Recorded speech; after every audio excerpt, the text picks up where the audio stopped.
болды ғой. Шыны керек арифлеймнен алыштым.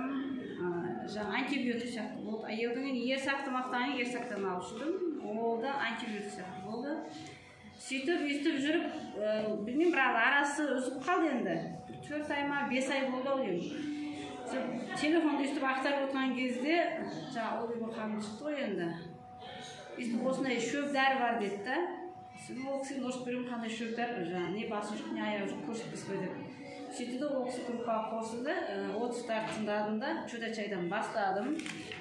Чудо-чайды 2 күн ішкеннен кейін кәдімгі басым ауырғанымен бауырым кескеннен кейін резко давлением көтерілді да, резко түсіп тұрып, вообще оған дәрі іше алмаймыз ғой енді. Содан кейін сразу 2 күннен кейін басылды, одан кейін басылғаннан кейін уже өзімнің жаңағы біле бастадым, ауырған жерім бәрі басыла бастады. Одан кейін әпше айтты, неге жұмыс жасамайсың деп, бала шағам бар деп айттым ғой енді. Мен сразу жұмыс бастап кеттім. Сонымен сразу 3-4 күннен сереброға шығып алдым да, өзіме келіп жаңа өнімдерді әпшеге айттым, осыларды аласың деді, сөйтіп соларды ішіп алдым.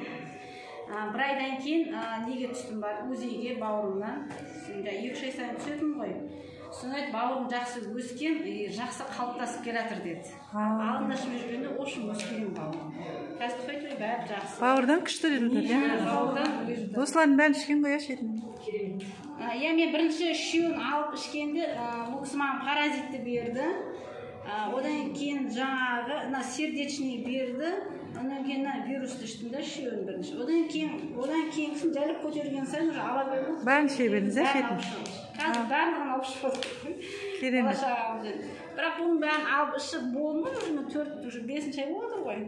Одан кейін қазір мынаны алып ішіп отырмын енді. Керемет деген, шынымен. Шаршау, андай ұйқым, кәдімгі не береді. Қуат береді, энергия күшті. Осыны алып